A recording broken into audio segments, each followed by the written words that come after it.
Assalamualaikum warahmatullahi wabarakatuh. Alhamdulillah. Wassalatu wassalamu ala rasulillah wa ba'd. Saudara pengurusi yang saya kasihi,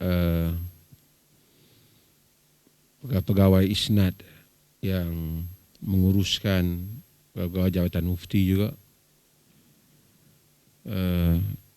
penceramah kita Dr. Haris Shah Abdul Hamid, Tuan Muhammad Faiz bin Tahir dan Dr. Nazrul Azizi, juga kepada semua yang terlibat daripada Persatuan Urban Program Community Social Scopus Malaysia ni. Hadirin dan hadirat sekalian, tuan-tuan imam yang dikasihi. Pertama, saya ucapkan terima kasih kepada pihak yang menyumbang maklumat di dalam majlis kita ni, dan ini hari yang ketiga. Dan ramailah dengan itu imam-imam kita, guru-guru takmir kita terdedah kepada satu pengetahuan yang penting yang diambil daripada mereka yang mengkaji di dalam bidang ini. Mudah-mudahan dengan pengetahuan ini membantu kita untuk kita mengatasi masalah yang kelihatan macam ada peningkatan di dalam masyarakat kita. Tak tahulah sebab COVID ke, sebab duduk di rumah ke, sebab masalah banyak ke, sebab iklim berubah ke, dan macam-macam andaian-andaian yang ditimbulkan. Saya tak mau cakap dah tentang macam mana pendekatan dan seumpamanya yang barangkali telah diceritakan oleh para penceramah kita. Saya nak sentuh hal-hal yang lain yang mungkin boleh kita kongsi bersama. Dalam dunia ni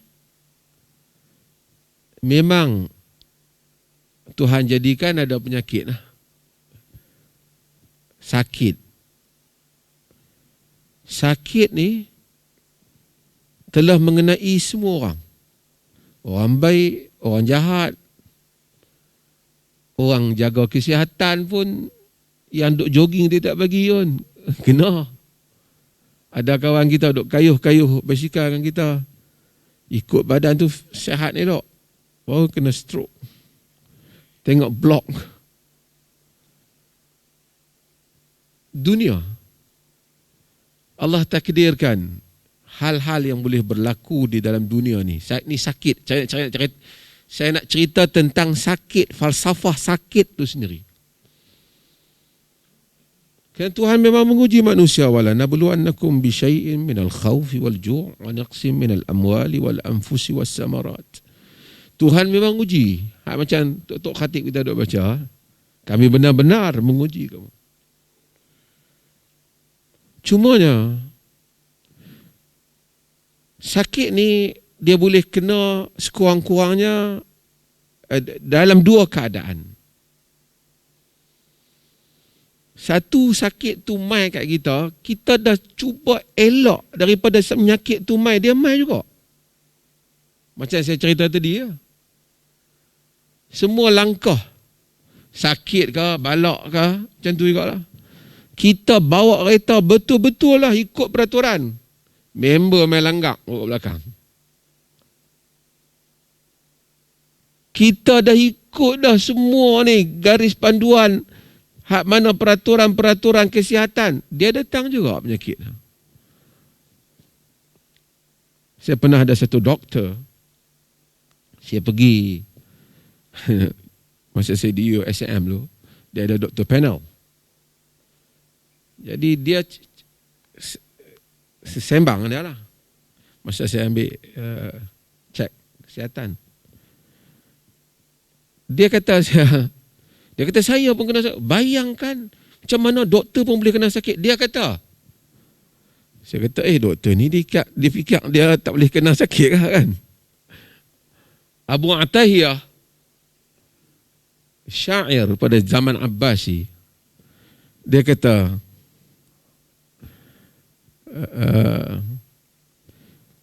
qablaka dawa'u at-tabibu al-marida famata at-tabibu wa 'asha al-maridu. Sebelum engkau doktor telah ubat pesakit, doktor mati, pesakit hidup. Maksudnya dia dah follow semua hal terjadi. Kalau itu terjadi kepada kita setelah kita mengikuti semua peraturan, di situnya datangnya pahala yang besar daripada Allah Ta'ala, datangnya fadilat, datangnya fadilat ta'un, datangnya fadilat kena penyakit, datangnya semua ini di dalam hukum hakam agama. Setelah kita cuba, dia mai. Artinya betul-betul, absolutely, it is test from Allah Subhanahu Wa Ta'ala. Dia benar-benar ujian daripada Tuhan. Tapi kalau kita cari penyakit, hak bahagian kedua, kita cari penyakit. Badan sihat-sihat elok, piti baik ketum. Misalnya lah, common punya contoh kat Perlis lah. Yang ketum yang jumpa saya, dia kata, Datuk, orang salah faham tentang ketum ni. Ketum ni bagus. Ketum kalau minum ayak rebus saja tak apa lah. Bubuh dengan ubat nyamuk apa semua. Jadi cakorai tu macam mana?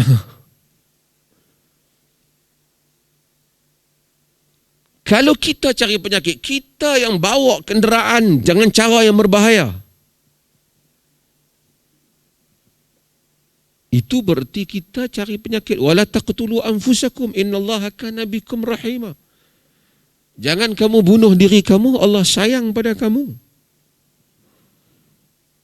Hak bahagian ni manusia berdosa. Wala tulqu biaidikum ila tahlukah.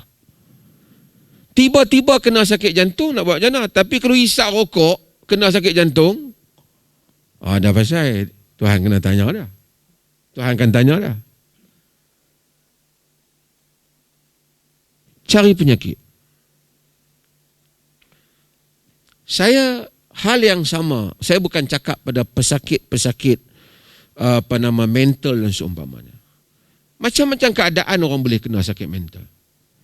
Tetapi kalau kita yang cari penyakit, kita di dalam bahagian mencampakkan diri dalam kebinasaan. Agama suruh kita berfikir dengan cara yang waras. Kita tak ambil nasihat tu. Kita terlalu melayan perasaan kita. Akhirnya kita hanyut. Kemudian kita tak boleh nak berubat misalnya ataupun berlaku. Ini adalah bahagian kedua, bahagian cari penyakit. Tapi kalau ada orang tu memang dia warisi benda ni, dia tak boleh pok dia dulu pun macam tu juga. Dia halusinasi yang tak boleh dia elakkan, dia duk mai kat fikiran dia kena makan ubat baru dia slow. Ini dia bahagian yang pertama. So kita tak boleh nak kata semuanya adalah bahagian bahawasanya semuanya sama penyakit ni. Aku ni kena jantung, aku pun macam hang kena jantung. Siapa hang kena jantung? Tak tahu, aku semua jaga dah. Hang kena apa? Aku mokok sehari 2 kotak. Hak 2 kotak ni Allah Ta'ala tanya.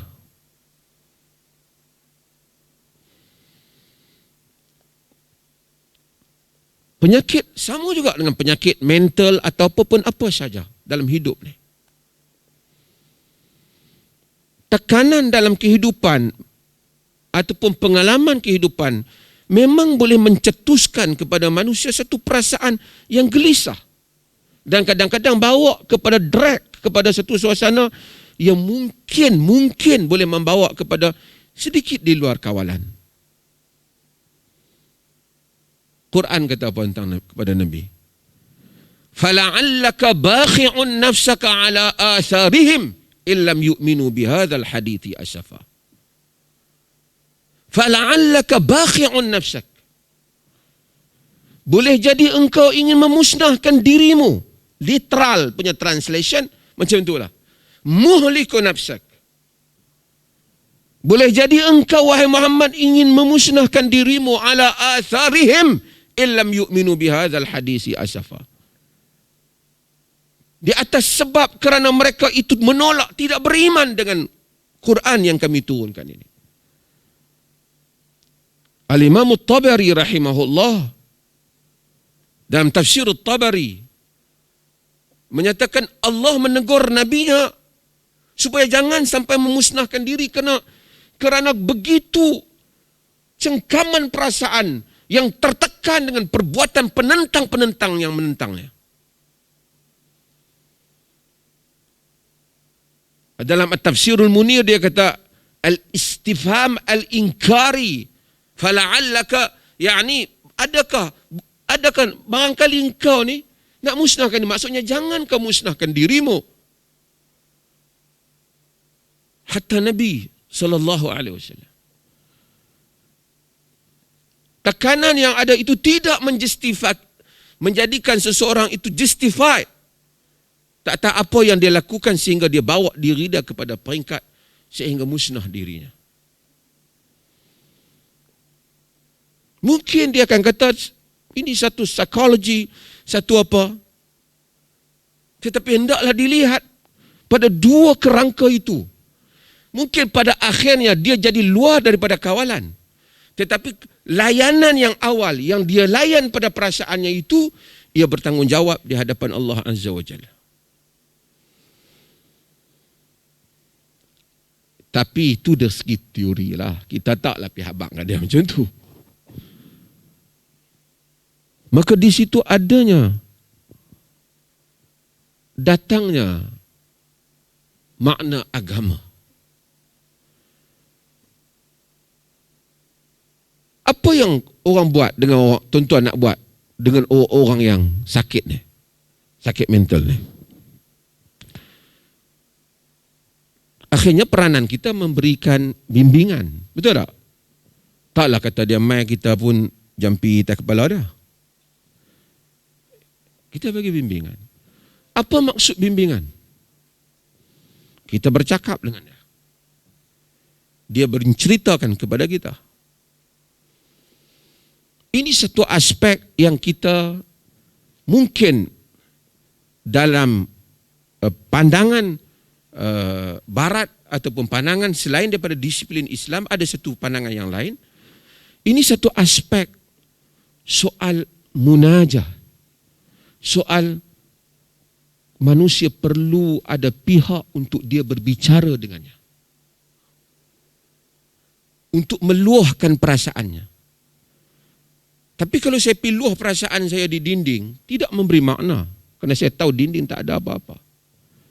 Tuan-tuan tengok orang tua-tua ni, pakcik-pakcik kita ni, saya pun nak tua.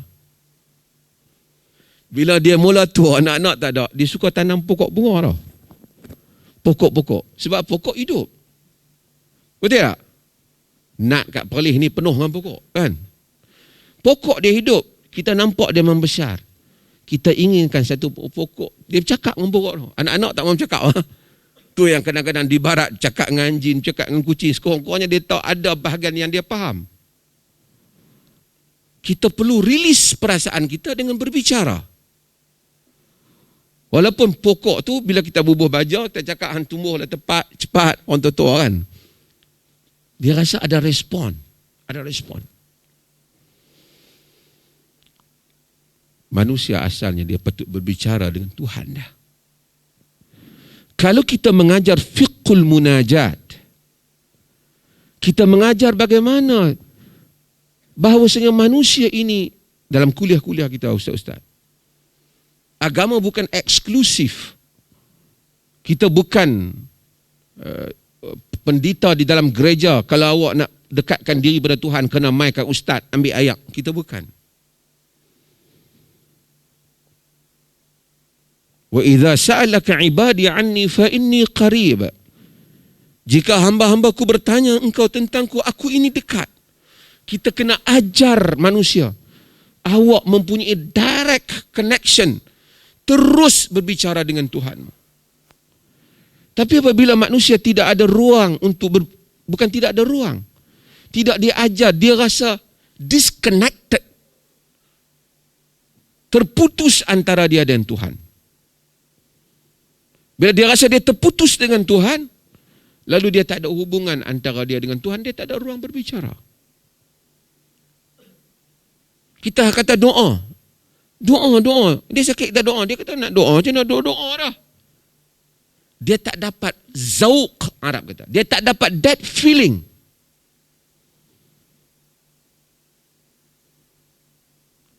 Sebab itu apabila Nabi SAW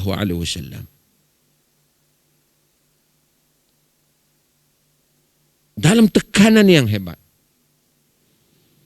apa Allah? Nabi balik selimut. Pasal apa Nabi selimut? Pasal banyak sangat berita ni. Orang tu kata nak ambil tindakan, orang ni kata nak ambil tindakan.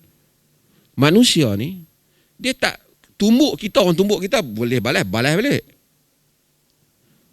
Tapi kata-kata orang lebih beban. Mak bapak ni siapa yang ada?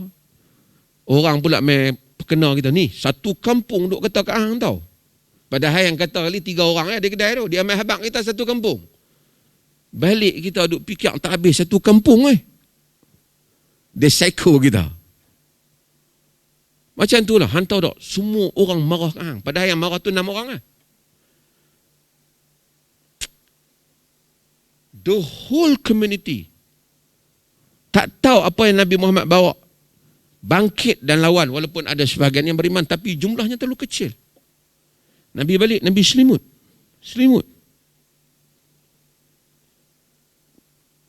Perasaan tu. Sebab tu orang ni, bila masalah dia banyak, dia suka tidur.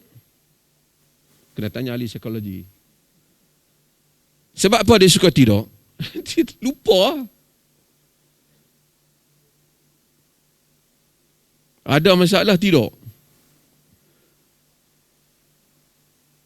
Pasal masa tidur tak fikir. Nabi bukan tidur, selimut. Allah kata apa? Ya ayyuhal muzammil qumil laila illa qalila. Nisfahu aw inqus minhu qalila aw zid alaihi warattilil Qur'ana tartila. Wahai orang yang berselimut, qumil lail, bangun malam. Sebab itu kekuatan kita dalam hidup ni. Siapa pun yang nak jadi pejuang agama, dia jangan punting bangun malam. Jangan punting tahajud. Mungkinlah 1 hari, 2 sehari, 2 terlepas letih ke apa. Tapi itu adalah rutin dia dalam hidup. Karena kita berbicara. Kita bermunajat. Kita bercakap dengan Allah. Ya Allah. Ya Rabbi. Kemuncak bila Aisyah radhiyallahu anha bertanya kepada Nabi SAW,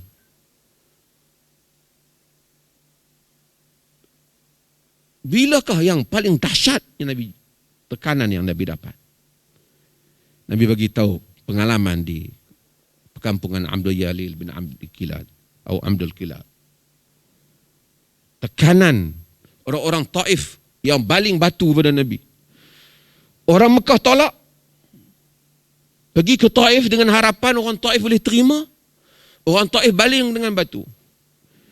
Di dalam riwayat Muhammad ibn Ishaq, walaupun Muhammad ibn Ishaq dalam kes ini dianggap dhaif sedikit kerana dia adalah rawi yang siqah tetapi mudallis, dalam riwayat ini dia dhaifkan.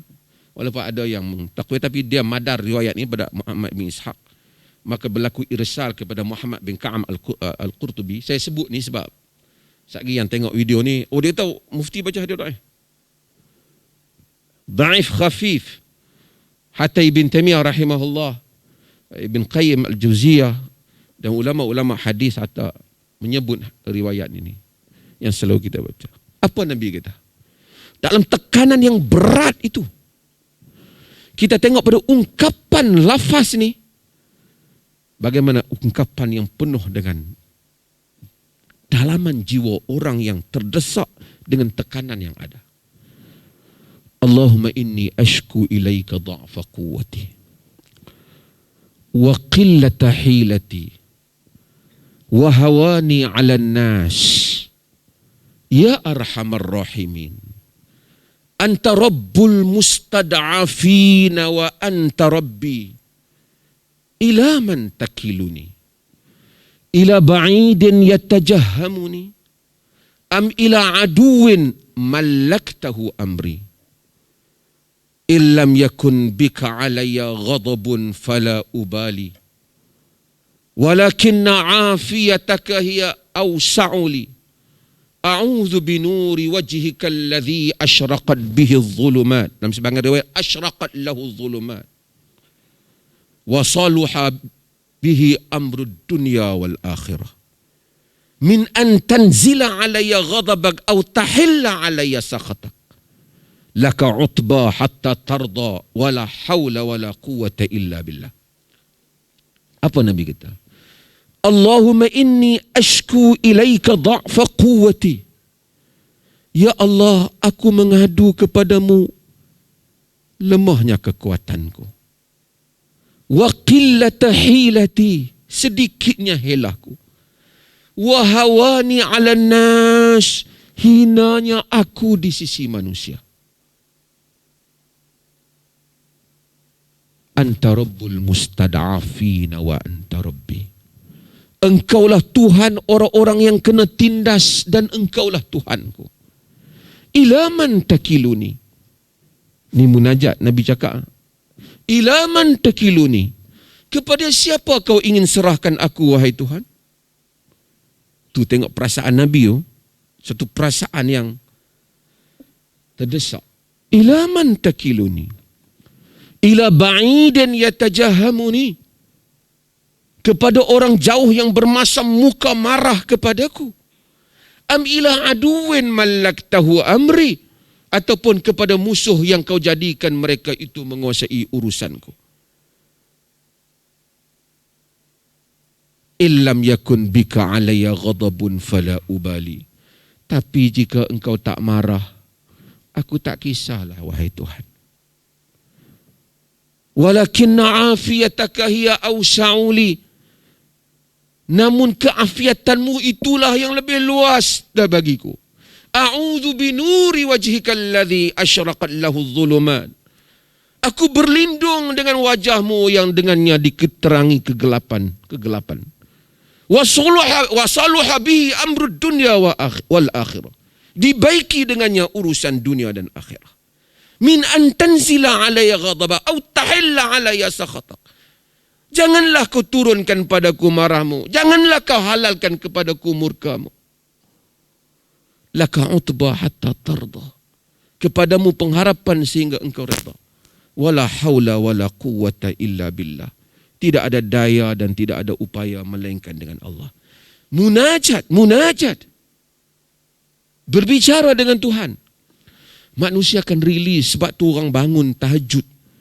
Dia rilis perasaan dia. Saya di samping semua tuan-tuan dah dengar penerangan, saya nak elemen ini. Elemen mengajar orang supaya tahu untuk berdoa pada Tuhan. Mengajar manusia untuk berbicara dengan Tuhan. Semua orang ada masalah. Tetapi masalah tu kadang-kadang bukan besar. Besar kecil masalah. Saya selalu bagi tahu orang yang datang jumpa. Besar kecil masalah bergantung kepada kadar kita meletakkan masalah itu di dalam pemikiran kita. Masalah yang sama berlaku pada A, B. Yang A dia okey. Macam mana lah, kita pun pohon pertolongan Allah. Ada orang tanya saya, dulu lagi sakala, tahan kau orang duk lawan ramai. Macam mana kita melihat masalah? Kita lihat ia sebagai satu penghujung dunia kita, ataupun kita telah berikan makna dalam diri kita, dunia ini sementara. Saya mesti lalui ini. Ini adat untuk saya hidup di dunia.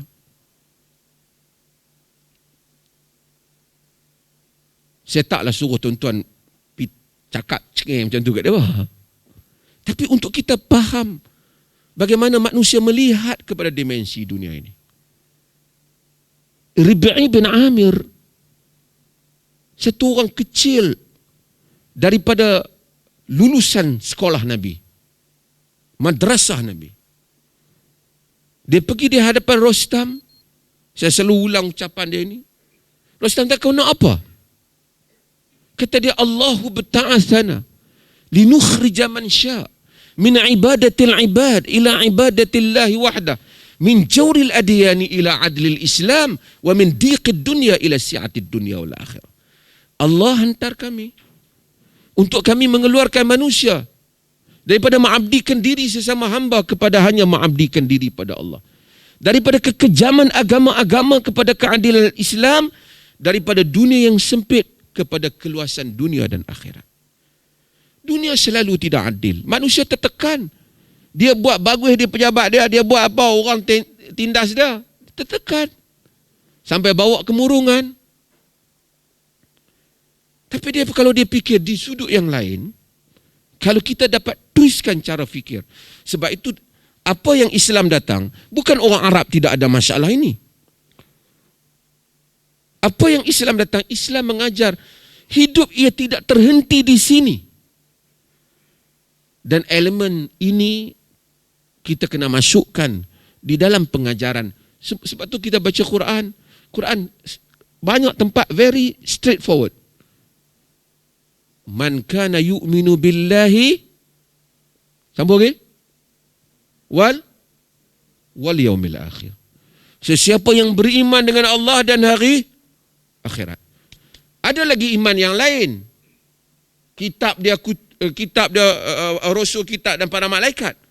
Tetapi ini benda basic untuk kita tahu bahawasanya beriman dengan Allah. Nak, saya mungkin tak dapat nasib yang baik pada dunia ini, pada zahir awak. Tapi saya masih ada satu, the judgment day. Saya akan jumpa awak semula. Awak boleh buat di belakang saya, awak boleh tindas saya. Ada satu hari lagi. So, alhamdulillahi rabbil alamin, ar-Rahmanir Rahim, pengasih dan penyayang, Maliki yaumiddin. Setiap hari repeat, Maliki yaumiddin. Kita di sini sementara.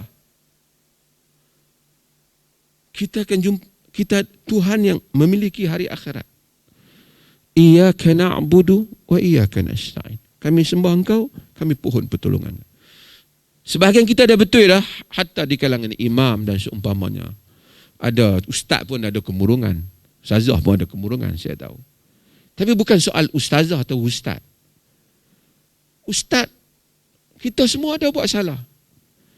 Gelaran tidak menentukan untuk kita judge ilmu. Tetapi cara kita berfikir tak kons. Kalau tidak, semua ustaz sama amalannya.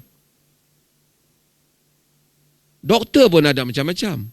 Dia ni doktor tapi buat dia tidak mengikut disiplin itu. Walaupun dia mungkin doktor dan perubatan. Agama membuka horizon fikir. Supaya manusia ini tahu. Sebab kekuatan kita ini bukan kerana tak apa hang buat kat aku, besok Tuhan turun bala kang. Lagikan sebahagian orang telah membunuh para nabi alaihi wassalatu wassalam. Nabi mati, dia belum mati. Tapi ia bukan perhitungan dunia. Apabila kita tahu adanya hari akhirat, bagi setiap duri yang kena pada kita, ada pahala di sisi Allah. Bagi setiap kezaliman yang dilakukan, ada hari yang menunggunya. Dan dunia tak adil. Mari ke peringkat kita tua-tua ni. Kan? Saya kata, saya pun pergi kot tua lah ni. Apa lagi yang tinggal pada kita? Makan pun tak banyak yang sedap dah. Kan? Dulu sakan kan? Orang kata orang lelaki ni lagi tak mati, terus teringin nak kahwin satu lagi. Tapi tak kot. Makan pun tak sedap dah. Orang ajak pergi berjalan pun tak apa-apa pergi lah. Dia kata aku duduk tang ni pun okey lah. Apa lagi? Ada bagi kehidupan. Tapi satu cita-cita yang tak pernah padam. Cita-cita untuk masuk syurga. Cita-cita pada kemuncak kebahagiaan. Selagi kita tidak membunuh cita-cita manusia, manusia itu akan hidup. Tapi apabila kita bunuh cita-cita dia, ataupun dia membunuh cita-cita dia, dia akan membunuh hidupnya. Sebuah agama sentiasa memberikan hope, roja, harapan. Kadang-kadang orang, apa harapan yang boleh bagi kat aku? Anak dah mati. Tentu tengok orang perang di medan ni. Suami kena bom, anak kena bom. Dia ada apa yang tinggal bagi dia? Tapi kalau kita tengok di negeri-negeri seperti Syria dan apa, yang tinggal ialah harapan. Harapan untuk memburu syurga. Harapan untuk terus berbuat baik daripada sakit baki hidup ini. Untuk mencari pahala. Harapan untuk berdoa kepada Tuhan, kepada yang sudah pergi. Tapi kalau duduk dalam negara mewah, di Jepun, di Europe, kemurungan berlaku. Walaupun orang bagi berbagai alasan. Tetapi kerana telah dibunuhnya harapan. Harapan tak ada. Kita membunuh harapan. Sebab itu agama sentiasa menghidupkan harapan. Quran melarang, la tayasu min rahmatillah. Jangan kamu kecewa dari rahmat Allah. Qul ibadiyalladzina asrafu ala anfusihim la taqnasu min rahmatillah. Beritahu kepada hamba-hambaku yang kecewa dengan diri mereka, jangan putus asa dengan rahmat Allah. Ini adalah di samping apa yang ni saya nak sebut di sini sebagai satu, kenapa agama kuat? Kenapa berlaku para ulama masuk penjara, keluar penjara? Tonton Imam Ahmad, bila kita sebut hadis rawahu Ahmad. Imam Ahmad zaman Mu'tasim, khalifah pukul dia dengan tangan khalifah. Zaman Wasiq, dia tak dibenar, khalifah kata jangan kau duduk di tempat, di negara, di tanah yang aku berada padanya. Kena menyorok Imam Ahmad. Ahli hadis, puluh ribu hadis, menyorok dalam rumah bawah tanah supaya jangan khalifah jumpa. Tak boleh mengajar orang.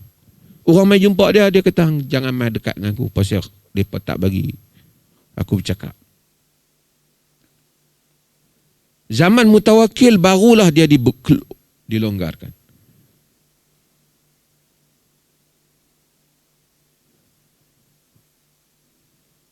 Tapi hidup dengan mulianya. Berapa ramai manusia yang masuk dalam penjara keluar dengan mulia. Berapa ramai manusia, saya baik ramai artis-artis pun ramai juga saya kenal. Mereka cerita tentang kehidupan. Mereka kata kalau boleh bila mereka tidur, mereka harap mereka tak mau buka mata pagi esok. Kita tengok populariti, harta, kegelisahan. Kadang-kadang hilang mereka ni bukan apa, mereka menyorok. Tak mau tengok orang. Merudum sikit lagu dia, dulu dia duduk tangga tinggi turun. Gelisah, makan tak boleh. Populariti hilang, tidur tak lena. Artis Korea ke apa yang bunuh diri. Ia mempunyai elemen spiritual. Soal meluruskan apa yang dia lihat tentang dunia dan meluruskan hubungan dengan Tuhan. Di samping, di situ ada peranan pentingnya imam dan guru-guru agama ini. Mudah-mudahan kita masukkan elemen tu. Tak apa, apa kita hari ini, kita dah bagi pendedahan 3 hari ini, bagaimana nak gunakan ilmu ni semua. Tetapi at the end, Tuhan tak ciptakan dunia ni nothing. Satu benda yang tak ada. Solution dia is not coming from religion. Islam cannot do anything with this. This has nothing to do with religion. This is something. This is about religion. This is about iman. Dan ada, saya dah bagi 2 kisim. Ada orang yang memang kemurungan asal. Yang ni dia memanglah kok mana pun dia kena pil saja boleh dia. Itu pun hanya Tuhan yang tahu. Bagaimana dia telah develop cara fikir itu sehingga berkembang dalam otak dia. Dulu orang tua kata, hang jangan duk fikir sangat, lama-lama serabut boleh gila. Orang tua. Tapi ada orang tu dia layan. Sebab tu agama itu dia bagi ubat dia, suruh kita ni, dia suruh kita buat, dia atur waktu kita solat, dia larang kita duduk saja. Dia larang kita malas. Duduk di rumah tak pergi mana, duduk kurung, dia larang kita tak cakap. Agama tak benar, tak bercakap satu hari, tak bercakap dengan orang. Dia suruh kita bergaul. Situ ada syariat semayang jemaah, suruh pi berjemaah, bukan tak boleh semayang di rumah. Pi jumpa manusia, bercakap, takbir, duduk di tepi manusia, dengar orang bercakap. At least 1 minggu ada khutbah Jumaat, dengar orang bercakap. Terapi.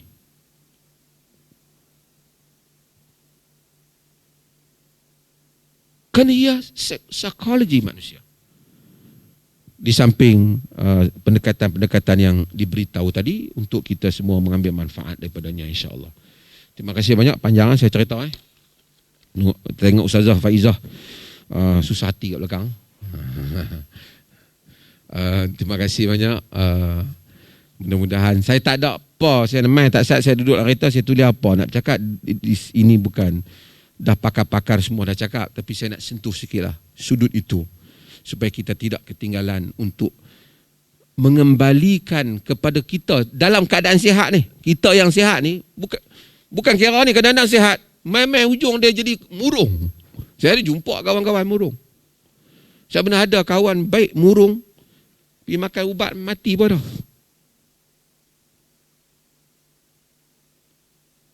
Kadang-kadang tokoh, saya sebut, saya kenal tokoh. Tapi bila kita sembang kita tahu kita pun lemah jugalah, sama lah. Jiwa dia kecil. Dia baca kat media sosial, orang hentam dia tidur tak lena. Dia telefon macam mana orang kata kat dia 3 hari ni, 3 hari. Saya tak ada runtuh kat dunia ni.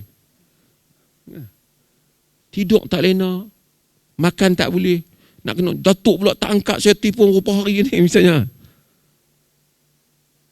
Sebab at the end oleh sadrul roh. Ni mufti, ada orang kata mufti, tak apalah, kata saya pun banyak dosa, saya kata. Dia kata saya, kalau saya tak salah, mudah-mudahan pahala dia dapat juga kat saya. Kok dosa saya dia peringan. Mudah-mudahan kita lah, kan, semua orang dah. Hatta Nabi, kan, Allah kata, qad na'lamu innahu la yahzunuka alladhina yaqulun. Kami telah tahu sungguhnya telah menduka citakan engkau apa yang mereka kata. La yahzunuka alladhina yaqulun. Memang orang kata sakit hati kita. Nabi duka cita. Tapi ubat apa? Tuhan sentiasa mengingatkan. Apa Allah ingatkan? Allah ingatkan tentang qasasus sabiqin. Dulu, umat dulu. La yahzunuka alladhina yaqulun fa innahum la yukadzibunaka. Mereka itu bukan mendustakan engkau. Walakin adh-dhalimina bi ayatillahi yajhadun. Tapi orang-orang zalim mereka keras kepala dengan ayat Tuhan. Walaqad kudzibat rusulun min qablika fasabaru ala ma kudzibu wa udhu hatta atahum nasruna. Wala mubaddila li kalimatillah walaqad ja'aka nabaul mursalin. Tu Ustaz. Sana. Walaqad kudzibat rusulun min qablika. Telah disakiti rasul-rasul sebelum daripadamu. Telah didustai rasul-rasul sebelum daripadamu. Wa uzu, dan telah disakiti. Telah wala mubaddila li kalimatillah. Tuhan kata memang macam tu dunia perjuangan. Tak ada ubah. Walaqad ja'aka min naba'il mursalin. Telah datang padamu berita Rasul. Maksudnya kau kena tahulah, dunia ni macam ni lah. Dulu pun orang kena. Nabi bila baca cerita Nabi Musa kena, Nabi-Nabi dahulu kena, bukan hak mana dia buat kat Nabi tu jadi ringan. Tapi yang ringan apa? Perasaan. Kita kena, hamba tahu tak? Aku ni habis kena ni. Dia kata aku pun, benda aku pun kena. Kuntu kata benda aku pun kena. Sama juga benda kita, tapi dengar orang lain, hampa pun kena, lega sikit. Bukan kita suka orang tu kena, tapi kenapa? Bila kita tahu ramai kena, apa yang ringan? Bukan hilang tu jadi tambah, mai balik. Apa yang ringan? Perasaan kita ringan. Mendengar kisah yang lepas, meringankan perasaan. Dengar kisah orang lain, meringankan perasaan. Mengingati akan ada kisah yang di hadapan. Apa dia kisah hadapan? Allah akan keluarkan kita daripada masalah ni. Kita ni semua pernah hadapi masalah ni, semua ni. Tak tahu kot satu orang boleh angkat tangan, saya tak pernah hadapi masalah apa lah hidup ni. Berapa banyak ketika kita menghadapi masalah tu, ya Allah tolong. Dan kita rasa macam betul ke boleh keluar pada masalah ni. Hari ini kita telah keluar daripada masalah itu. Wa yad'ul insanu bisyarri du'aahu bil khair, Quran dah.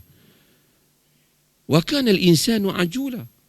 Manusia doa dengan kejahatan seperti doa dia dengan kebaikan. Manusia itu gopoh, kata Allah.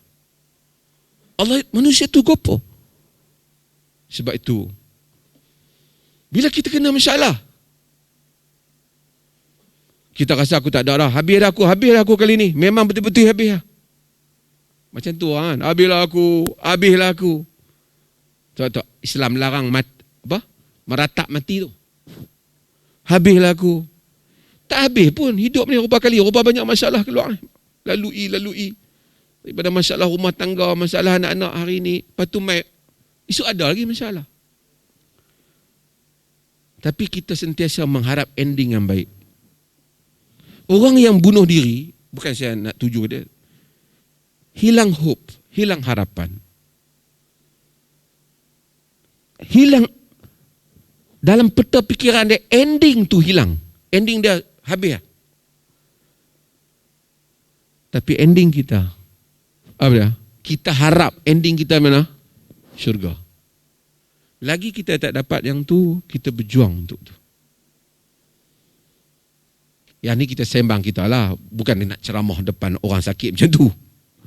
Tapi kalau kita faham betul, mudah-mudahan kita cerita betul. Sebagian dah bagi maklumat. Kuliah ni ustaz ni saya ada sikit saya nak sentuh. Kalau kita dengar ustaz tu dicerita, kita tak apa nak faham. Dia cerita balik pun tak faham. Kawan kita dengar, aku ke lembab. So kawan kita dengar pun tak apa faham. Kawan ketiga dengar pun tak apa faham. Tanda ustaz tu sendiri tak apa faham. Tuan-tuan ustaz-ustaz ni, tuan-tuan faham tak? Kalau benda tu jelas dalam fikiran kita, huraian kita juga jelas, penerangan kita juga boleh dipahami. Pasal kita dulu faham. Dia kata aku kalau ustaz tu cerita aku tak faham. Artinya sama ada kawan tu terlalu susah faham, kan? Tapi kalau 10 orang yang dengar, 9 orang kata tak faham, memang ustaz tu sendiri dia tak faham. Ataupun dia pergi ceramah kepada orang yang memang dah tak boleh faham. Saya nak cerita artinya, kalau konsep dunia, akhirat, kehidupan jelas di sisi kita, yang bagi motivasi kepada orang yang ada masalah, kalau fikiran kita jelas, mudah-mudahan fikiran dia juga jelas. Kalau kita ikhlas dalam agama, yang ni kita kena percaya. Kalau kita ikhlas, kesan ikhlas itu akan dirasai oleh orang yang duduk dengan kita. Kita akan fastaqim kama, kita akan ada pribadi yang teguh. Al-arwah junudun mujannadah. Ruh-ruh ini tentera yang ditrain, tentera yang mana mereka akan cenderung kepada satu tentera troop yang mana telah diasuh. Apabila idza ta'arraf i'talaf, bila dia kenal dia rapat. Wa idza tanakar ikhtalaf, apabila dia tak kenal dia berbeza. Kita pun macam tu. Kalau kita ni minat satu benda, kawan tu sama minat dengan kita, sampai penghujung kita sama dengan dia. Tapi kita pada satu direction, orang ni mungkin satu direction, mungkin masa awal orang tu kawan tu main dengan kita, wife kita ke, kawan kampung kita. Nampak macam sama, dia pun pakai baju, tapi dia direction lain. Dia ada benda lain, sedang kita ada. Akhirnya kita akan berpisah. Isteri kita pun sama. Kalau isteri kita nak pergi kot lain, kita nak pergi kot lain, kita tak jumpa lah. Mudah-mudahan kita semua menjadi orang yang dapat memberikan kesan yang besar kepada pendengar-pendengar kita yang terlibat di qaryah masing-masing, insya-Allah. Terima kasih banyak. Saya minta maaf panjang sikit. Dengan ini saya merasmikan majlis penutup ini dengan bismillahirrahmanirrahim walhamdulillahirabbil alamin.